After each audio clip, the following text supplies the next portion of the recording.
ಮೀನರಾಶಿ ವೀಕ್ಷಕರಿಗೆಲ್ಲ ಸ್ವಾಗತ.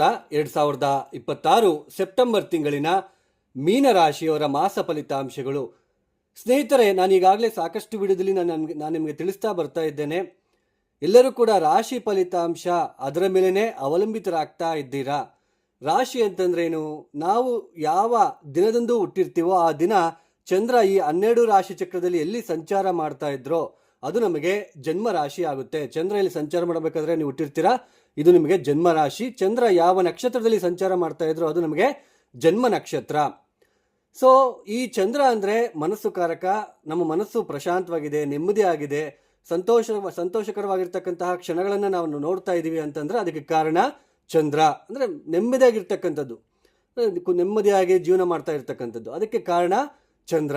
ಮನಸ್ಸುಕಾರಕ ಚಂದ್ರನಿಂದ ಗ್ರಹಗಳ ಸಂಚಾರ ಬದಲಾವಣೆ ಆದಂತೆಲ್ಲ ಮನಸ್ಸಿನ ಮೇಲೆ ಪ್ರಭಾವ ಅನ್ನೋದು ಬೀರುತ್ತಾ ಹೋಗುತ್ತೆ. ಮನಸ್ಸಿನಲ್ಲಿ ಸ್ವಲ್ಪ ದುಃಖ, ಆತಂಕ, ತುಂಬ ಯೋಚನೆ ಬರ್ತಕ್ಕಂಥದ್ದು. ಅದು ಒಳ್ಳೆ ಯೋಚನೆ ಆಗಿರ್ಬೋದು, ಕೆಟ್ಟ ಯೋಚನೆಗಳಾಗಿರ್ಬೋದು. ಅದು ಡಿಪೆಂಡ್ಸ್ ಆನ್ ಚಂದ್ರ ಎಷ್ಟು ಡಿಗ್ರಿಲಿದ್ದಾರೆ ಮತ್ತು ನಿಮ್ಗೆ ಯಾವ ಗ್ರಹದ ಇಂಪ್ಯಾಕ್ಟ್ ಇದೆ ಅದೆಲ್ಲ ನೋಡ್ಕೋಬೇಕಾಗುತ್ತೆ. ಸೊ ಒಟ್ಟು ಮನಸ್ಸಿನ ಮೇಲೆ ಪ್ರಭಾವ ಅನ್ನೋದು ನಿಮಗೆ ಬೀರುತ್ತಾ ಹೋಗ್ತಾ ಇರುತ್ತೆ. ಅಂದರೆ ಮನಸ್ಸಿನಲ್ಲಿ ಮಾತ್ರ ಚೇಂಜಸ್ನ ನೀವೇನೋ ಒಂಥರ ಗೊಂದಲಗಳನ್ನು ನೀವು ಅನುಭವಿಸ್ತಾ ಇರ್ತೀರ. ಬಟ್ ದಿನನಿತ್ಯದ ಜೀವನದಲ್ಲಿ, ನಿಮ್ಮ ಒಂದು ವೈಯಕ್ತಿಕ ಜೀವನದಲ್ಲಿ ನೀವು ಯಾವ ಥರ ಇದ್ದೀರಾ? ನಿಮಗೇನಾದರೂ ಕೆಲಸ ಹುಡುಕ್ತಾ ಇದ್ದೀರಾ, ಸಿಗ್ತಾ ಇಲ್ವಾ? ಅಥವಾ ನಿಮ್ಮ ದಾಂಪತ್ಯ ಸುಖದಲ್ಲಿ ತೊಂದರೆ ಆಗ್ತಿದೆಯಾ? ನಿಮಗೆ ಹಣಕಾಸಿನ ಸಮಸ್ಯೆಗಳು ಬರ್ತಾ ಇದೆಯಾ? ಆರೋಗ್ಯದ ವಿಚಾರದಲ್ಲಿ ತೊಂದರೆಗಳನ್ನು ಅನುಭವಿಸ್ತಿದ್ದೀರಾ? ಇದೆಲ್ಲನೂ ಕೂಡ ಪೂರ್ತಿಯಾಗಿ ನಿಮ್ಮ ಒಂದು ವೈಯಕ್ತಿಕ ಜನ್ಮ ಜಾತಕದಲ್ಲಿ ಗೊತ್ತಾಗ್ತಾ ಹೋಗುತ್ತೆ. ದಶಾಭುಕ್ತಿ ತುಂಬ ಮುಖ್ಯ. ಸೊ ಇಲ್ಲಿ ನೀವು ದಶಾಭುಕ್ತಿಗಳು ಚೆನ್ನಾಗಿತ್ತು ಅಂದರೆ ಮನಸ್ಸಿನಲ್ಲಿ ಏನೇ ತೊಂದರೆ ಅಂತ ಅನ್ಸಿದ್ರು ಕೂಡ, ಮನಸ್ಸಿನಲ್ಲಿ ಏನೇ ಚಡಪಟ ಅಥವಾ ಮನಸ್ಸಿನಲ್ಲಿ ಏನೋ ಒಂದು ಬದಲಾವಣೆಗಳು ಆಗ್ತಾ ಇದ್ರು ಕೂಡ ದಶಾಭುಕ್ತಿ ಚೆನ್ನಾಗಿರುತ್ತೆ, ನಿಮ್ಮ ಜೀವನದಲ್ಲಿ ನಡ್ಕೊಂಡು ಹೋಗ್ತಾ ಇರುತ್ತೆ. ದಶಾಭುಕ್ತಿನೂ ಕೂಡ ಚೆನ್ನಾಗಿಲ್ಲ, ಇಲ್ಲಿ ಮನಸ್ಸುಕಾರಕ ಚಂದ್ರನಿಂದ ಕೂಡ ಗ್ರಹಗಳ ಸ್ಥಿತಿಗತಿಗಳು ಚೆನ್ನಾಗಿಲ್ಲ ಅಂದರೆ ವಿಪರೀತ ತೊಂದರೆಗಳನ್ನು ನಾವು ಅನುಭವಿಸ್ಬೇಕಾಗುತ್ತೆ. ಇದನ್ನು ಅರ್ಥ ಮಾಡ್ಕೊಳ್ಳಿ.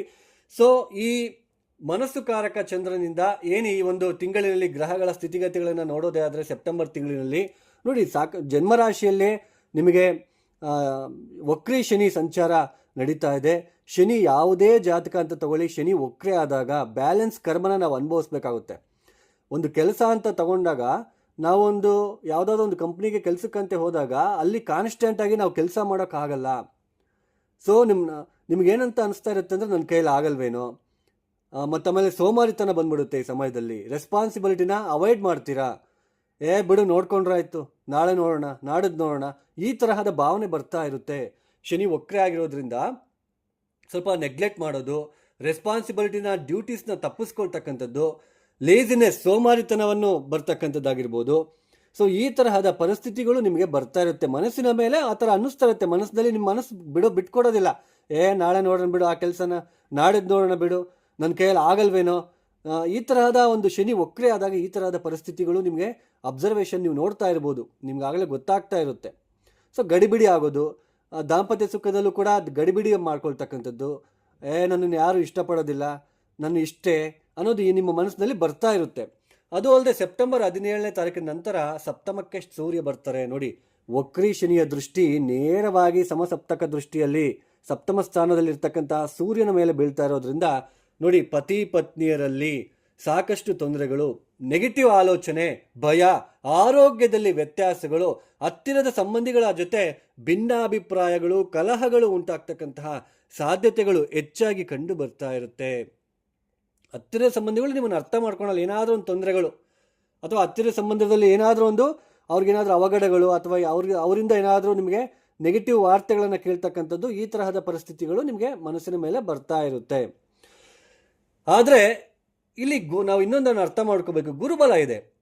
ನಿಮ್ಮ ಒಂದು ರಾಶ್ಯಾಧಿಪತಿಯಾಗಿರ್ತಕ್ಕಂಥ ಗುರು ಸ್ಟ್ರಾಂಗ್ ಪೊಸಿಷನಲ್ಲಿ ಇದ್ದಾರೆ. ಅವರಿಲ್ಲಿ ಕುತ್ಕೊಂಡು ನವಮ ದೃಷ್ಟಿಯಿಂದ ನಿಮ್ಮ ಒಂದು ಜನ್ಮ ರಾಶಿಯನ್ನು ನೋಡ್ತಾ ಇರೋದ್ರಿಂದ ಈ ಶನಿ ವಕ್ರಿಯಾಗಿ ಏನೇ ಮನಸ್ಸಿನಲ್ಲಿ ಚಟಪಟ ಅನ್ನೋದಿದ್ರು, ಗೊಂದಲಗಳು ಏನೇ ಇದ್ರೂ ಕೂಡ ಸ್ವಲ್ಪ ಗುರು ಬ್ಯಾಲೆನ್ಸ್ ಮಾಡ್ತಾರೆ ಅಂತ ಅರ್ಥ. ಸೊ ಇಲ್ಲಿ ಗುರುಬಲ ಇರಲಿಲ್ಲ ಅಂದಿದ್ರೆ ಈ ಥರ ವಕ್ರಿ ಶನಿ ದೃಷ್ಟಿ ನೇರವಾಗಿ ಸೂರ್ಯ ಮೇಲೆ ಬಿದ್ದಾಗ ಅವಘಡಗಳನ್ನು ಮಾಡ್ಕೊಂಡ್ಬಿಡ್ತೀವಿ, ತಪ್ಪುಗಳನ್ನು ನಾವೇ ಮಾಡ್ಕೊಂಡ್ಬಿಡ್ತೀವಿ. ಸೊ ಇದನ್ನು ಅರ್ಥ ಮಾಡ್ಕೋಬೇಕು. ಗುರುದೃಷ್ಟಿ ಬೀಳ್ತಾ ಇರೋದ್ರಿಂದ ಯಾರು ಏನಾದ್ರು ಅಂದ್ಕೊಂಡು ಹೋಗಪ್ಪ, ಸುಮ್ಮನೆ ನಂಪಾಡನ ವಿರೋಣ ಅನ್ನೋ ಥರ ನಿಮಗೆ ಸ್ವಲ್ಪ ಬರ್ತಾ ಹೋಗುತ್ತೆ. ಆದರೂ ಅರ್ಧಾಷ್ಟಮ ಕುಜ, ಮನಃಶಾಂತಿ ಇರೋದಿಲ್ಲ. ಸ್ವಲ್ಪ ಮನೆಯಲ್ಲಿ ತಾಯಿ ಜೊತೆ ಕಲಹಗಳು, ಭಿನ್ನಾಭಿಪ್ರಾಯಗಳು ಹೆಚ್ಚಾಗ್ತಕ್ಕಂಥದ್ದು. ಆರೋಗ್ಯದ ವಿಚಾರದಲ್ಲಿ ಆರೋಗ್ಯದ ವಿಚಾರದಲ್ಲೂ ಕೂಡ ಸ್ವಲ್ಪ ಬಾಧೆಗಳು ನಿಮಗೆ ಜಾಸ್ತಿ ಬರ್ತಾ ಇರುತ್ತೆ. ವ್ಯಯಸ್ಥಾನದಲ್ಲಿ ನಿಮಗೆ ಮನಸ್ಸುಕಾರಕ ಚಂದ್ರನಿಂದ 12ನೇ ಮನೆಯಲ್ಲಿ ರಾಹುವಿನ ಸಂಚಾರ, ವ್ಯಯಾಧಿಪತಿ ಜನ್ಮ ರಾಶಿಯಲ್ಲಿ ನೋಡಿ, ಕಾಲು ನೋವು, ಮೊಣಕಾಲಿನ ನೋವು, ಬೆನ್ನು ನೋವು, ನಿದ್ರಾಹೀನತೆ, ಅನಾವಶ್ಯಕ ಚಿಂತೆಗಳು, ಗೊಂದಲಗಳು, ಮೂಢನಂಬಿಕೆಗಳನ್ನು ನಂಬತಕ್ಕಂಥದ್ದು, ಈ ತರಹದ ಪರಿಸ್ಥಿತಿಗಳು ಕೂಡ ಈ ಸಮಯದಲ್ಲಿ ಬರ್ತಾ ಇರುತ್ತೆ. ಕುಜ ಇಲ್ಲಿ ಮತ್ತೆ ಪಂಚಮ ಸ್ಥಾನಕ್ಕೆ ಬರ್ತಾರೆ, ನೀಚನಾಗ್ತಾರೆ. ಕುಜ ನಿಮಗೆ ನವಮಾಧಿಪತಿ ಸ್ನೇಹಿತರೆ, ನೀಚ ಆಗ್ತಾರೆ. ಇಲ್ಲಿ ನಿಮಗೆ ಇನ್ನೊಂದು ವಿಷಯನ ಹೇಳಬೇಕು. ಇಲ್ಲಿ ಗುರು ಉಚ್ಚ ಸ್ಥಾನ, ಕುಜ ಇಲ್ಲಿಗೆ ಬಂದ ತಕ್ಷಣ ನೀಚಭಂಗ ರಾಜಯೋಗ ಅಂತ ಹೇಳ್ತಾ ಇದ್ದಾರೆ. ಬಟ್ ಅದು ತುಂಬಾನೇ ಸುಳ್ಳು ಮತ್ತು ಫೇಕ್ ವದಂತಿಗಳು. ಗುರು ಯಾವಾಗ ನೀಚಭಂಗ ರಾಜಯೋಗ ಆಗುತ್ತೆ ಅಂದರೆ ಅದು ನಮ್ಮ ವೈಯಕ್ತಿಕ ಜನ್ಮ ಜಾತಕದಲ್ಲಿ ಇರಬೇಕು. ಕುಜ ಇಲ್ಲಿ ಬಂದಾಗ ಗುರು ನೀಚಭಂಗ ರಾಜಯೋಗ ಅಂದರೆ ಕುಜನಿಗೆ ನೀಚಭಂಗ ರಾಜಯೋಗ ಆಗುತ್ತೆ. ಯಾಕೆಂದರೆ ಗುರು ಉಚ್ಚ ಸ್ಥಾನದಲ್ಲಿ ಇರೋದ್ರಿಂದ ಕುಜ ಇಲ್ಲಿಗೆ ಬಂದಾಗ ಒಂದೇ ಡಿಗ್ರಿಯಲ್ಲಿ ಅವ್ರು ಇರಬೇಕು. ನೀಚಭಂಗ ರಾಜಯೋಗ ಆಗಬೇಕಂದ್ರೆ ಗುರು ಎಷ್ಟು ಡಿಗ್ರಿಯಲ್ಲಿದ್ದಾರೋ ಕುಜನು ಕೂಡ ಅಷ್ಟೇ ಡಿಗ್ರಿಯಲ್ಲಿ ಇರಬೇಕು ನಿಮ್ಮ ಜಾತಕದಲ್ಲಿ. ಅದು ಆವಾಗ ನೀಚಭಂಗ ರಾಜಯೋಗ ಆಗಿ ನಿಮಗೆ ಒಂದು ಒಳ್ಳೆ ಫಲಿತಾಂಶ ಕೊಡ್ತಾ ಹೋಗುತ್ತೆ. ಗೋಚಾರದಲ್ಲಿ ಆ ಥರ ಬರೋದಿಲ್ಲ, ಅರ್ಥ ಮಾಡ್ಕೊಳ್ಳಿ. ಕುಜ ಇಲ್ಲಿಗೆ ಪಂಚಮ ಸ್ಥಾನಕ್ಕೆ ಬರ್ತಾ ಇರೋದು. ಸೊ ಒತ್ತಡಗಳನ್ನು ನೋಡಬೇಕಾಗುತ್ತೆ, ಸ್ವಲ್ಪ ಒತ್ತಡಗಳನ್ನು, ಟೆನ್ಷನ್ಸ್ನ ನೀವು ನೋಡಬೇಕಾಗುತ್ತೆ. ಬಟ್ ಗುರು ಕೂಡ ಇರೋದ್ರಿಂದ ಪಂಚಮ ಸ್ಥಾನದಲ್ಲೇ ಸ್ಥಿತರಾಗಿ ಸಂಚಾರವನ್ನು ಮಾಡ್ತಾ ಇರೋದ್ರಿಂದ ಬ್ಯಾಲೆನ್ಸ್ ಮಾಡ್ತೀರಾ. ಒಂದು ಕಡೆ ಒತ್ತಡ ಬಂದ್ರೂ ಒಂದು ಕಡೆ ಗುರು ನಿಮಗೆ ಬ್ಯಾಲೆನ್ಸ್ ಮಾಡಿಕೊಡ್ತಾರೆ. ಬೇಡಪ್ಪ ಅದು ಟೆನ್ಷನ್ ತೊಗೊಳೋದು ಬೇಡ ಅನ್ನೋ ಥರ ನಿಮಗೆ ಬರ್ತಾ ಹೋಗುತ್ತೆ. ಕೆಲಸ ಕಾರ್ಯಗಳು ಸ್ವಲ್ಪ ನಿಮ್ಗೆ ಆಗ್ತಾ ಇರುತ್ತೆ. ನೀವು ಅಂದ್ಕೊಂಡಿದ್ದೇನು ಮನಸ್ಸಿನಲ್ಲಿ ಏನು ಬರ್ತಾ ಇದೆ, ಪಾಸಿಟಿವ್ ಕೆಲಸ ಕಾರ್ಯಗಳು ಪಾಸಿಟಿವ್ ಕಡೆ ಗಮನ ಅಂದರೆ ಪಾಸಿಟಿವ್ ಕಡೆ ದಾರಿ ಅಂತ ತೋರಿಸ್ತಾ ಇರುತ್ತೆ ನಿಮಗೆ ಗುರುಬಲ ಇರೋದ್ರಿಂದ. ಬಟ್ ಈ ವಕ್ರೀಶನಿಯ ದೃಷ್ಟಿ ಸೂರ್ಯನ ಮೇಲೆ ಇರೋದ್ರಿಂದ ಸ್ವಲ್ಪ ಹುಷಾರು. ಹತ್ತಿರದ ಸಂಬಂಧಿಗಳು, ಗಂಡ ಹೆಂಡತಿ ಸಂಪರ್ಕದಲ್ಲಿ ಹುಷಾರಾಗಿರಬೇಕು.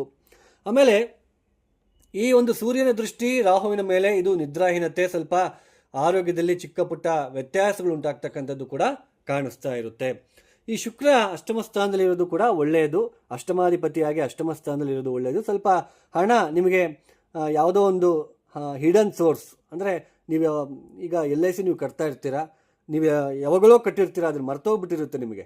ಸೊ ಈ ಸಮಯದಲ್ಲಿ ಅದು ಮೆಚುರಿಟಿಗೆ ಬಂದಿದೆ ಅಂತ ಹೇಳ್ತಕ್ಕಂಥದ್ದಾಗಿರ್ಬೋದು. ಅಥವಾ ನಿಮ್ಮ ಕುಟುಂಬದಲ್ಲಿ ಯಾರಾದರೂ ಒಬ್ಬರು LIC ಮಾಡಿಸ್ಕೊಂಡು ಅವ್ರೇನೋ ದುರ್ಮರಣ ಏನಾದರೂ ಆಗಿದ್ದರೆ ಆ ಹಣ ಬರ್ತಕ್ಕಂಥದ್ದಾಗಿರ್ಬೋದು. ಮತ್ತಮೇಲೆ ನಿಮ್ಮ ಒಂದು ಹೆಂಡತಿ ಕಡೆಯಿಂದ ಅಥವಾ ಅತ್ತೆ ಕಡೆಯಿಂದ ಏನಾದರೂ ಒಂದು ಸಹಾಯ ಆಗ್ತಕ್ಕಂಥದ್ದು ಕೂಡ ನಿಮಗೆ ಶುಕ್ರನಿಂದ ಸಿಗ್ತಾ ಇರುತ್ತೆ ಅಂತ ಅರ್ಥ. ಏಕೆಂದರೆ ಅಷ್ಟಮ ಸ್ಥಾನದಲ್ಲಿ ಶುಕ್ರ ಆಕಸ್ಮಿಕ ಧನಲಾಭವನ್ನು ಕೊಡ್ತಾನೆ. ಆಮೇಲೆ ಸ್ತ್ರೀಯರ ಜೊತೆ ಸ್ವಲ್ಪ ಬಾಂಧವ್ಯವನ್ನು ಕೊಡ್ತಾ ಹೋಗ್ತಾನೆ. ಸೊ ಇದು ನಿಮಗೆ ತುಂಬ ಹೆಲ್ಪ್ ಆಗ್ತಾ ಹೋಗುತ್ತೆ. ಬಟ್ ಸೂರ್ಯ ಸಪ್ತಮ ಸ್ಥಾನದಲ್ಲಿ ಇರೋದ್ರಿಂದ ಜಾಸ್ತಿ ಗಂಡ ಹೆಂಡತಿ ವಿಚಾರದಲ್ಲಿ ತೊಂದರೆಗಳು, ಪರಸ್ತ್ರೀ ಪರಸ್ಪುರುಷರ ಬಗ್ಗೆ ಅವ್ರ ಜೊತೆ ಮಾತನಾಡಬೇಕು ಅಂತ ಅನ್ನಿಸ್ತಕ್ಕಂಥದ್ದು ಅಥವಾ ಪರಿಚಯ ಮಾಡ್ಕೊಳ್ತಕ್ಕಂಥದ್ದು ಈ ತರಹದ್ದು ಕೂಡ ಇರುತ್ತೆ. ಅದ್ರ ಬಗ್ಗೆ ಜಾಗೃತಿಯನ್ನು ವಹಿಸಬೇಕಾಗುತ್ತೆ. ಯಾಕೆಂದರೆ ವಕ್ರೀಶನಿ ಇರೋದು, ವಕ್ರೀಶನಿ ಚೆನ್ನಾಗಿ ನೆನಪಿಟ್ಕೊಳ್ಳಿ. ಸೊ ಒಟ್ಟಾರೆಯಾಗಿ ಮೀನರಾಶಿಯವರಿಗೆ ಈ ತರಹದ ಪರಿಸ್ಥಿತಿಗಳು ಇರುತ್ತೆ. ಸ್ವಲ್ಪ ಆಮೇಲೆ ಇನ್ನೊಂದನ್ನು ಹೇಳಬೇಕು, ಪಾರ್ಟ್ನರ್ಶಿಪ್ ಬಿಸ್ನೆಸ್ ಯಾರು ಮಾಡ್ತಾ ಇದ್ದೀರಾ, ಪಾಲುದಾರಿಕೆ ವ್ಯಾಪಾರಗಳನ್ನು ಮಾಡ್ತಾ ಇರ್ತಕ್ಕಂಥವ್ರಿಗೂ ಕೂಡ ತೊಂದರೆಗಳು, ಸ್ವಲ್ಪ ಅವ್ರ ಜೊತೆ ಅನಾವಶ್ಯಕ ಭಿನ್ನಾಭಿಪ್ರಾಯಗಳು ಕೂಡ ಬರುವ ಸಾಧ್ಯತೆ ಇರೋದ್ರಿಂದ ಆದಷ್ಟು ಎಚ್ಚರಿಕೆಯಿಂದಿರುವುದು ಉತ್ತಮ. ಈ ಮೀನರಾಶಿಯವರು ತಪ್ಪದೆ ನೀವು ಮಾಡಬೇಕಾಗಿರೋ ಕೆಲಸ ಏನಪ್ಪ ಅಂತಂದರೆ ದಕ್ಷಿಣಾಮೂರ್ತಿ ಆರಾಧನೆ, ಕಾಲಭೈರವ ಆರಾಧನೆಯನ್ನು ಮಾಡಿ, ಕಾಲಭೈರವನಿಗೆ ಬೂದುಗುಂಬಳಕಾಯಿ ದೀಪವನ್ನು ಹಚ್ಚೋದು, ಹಾಗೆಯೇ ಕಾಗೆಗಳಿಗೆ ಆಹಾರವನ್ನು ನೀಡೋದಕ್ಕೆ ಪ್ರಯತ್ನ ಮಾಡಿ. ಇದು ನಿಮಗೆ ತುಂಬ ಹೆಲ್ಪ್ ಆಗ್ತಾ ಹೋಗುತ್ತೆ. ಯಾರೆಲ್ಲ ಈ ವಿಡಿಯೋನ ನೋಡ್ತಾ ಇದ್ರೆ ನಿಮ್ಗೆ ಇಷ್ಟ ಆಗಿದ್ರೆ ಮಾತ್ರ ಲೈಕ್ ಮಾಡಿ, ಶೇರ್ ಮಾಡಿ, ಸಬ್ಸ್ಕ್ರೈಬ್ ಮಾಡ್ಕೊಳ್ಳಿ. ಅದರ್ವೈಸ್ ಜಸ್ಟ್ ಇಗ್ನೋರ್ ಮಾಡಿ, ಸ್ಕಿಪ್ ಮಾಡಿ. All the best. ಸರ್ವೇ ಜನ ಸುಖಿನೋ ಭವಂತು. ಧನ್ಯವಾದಗಳು. ಜೈ ಶ್ರೀರಾಮ್.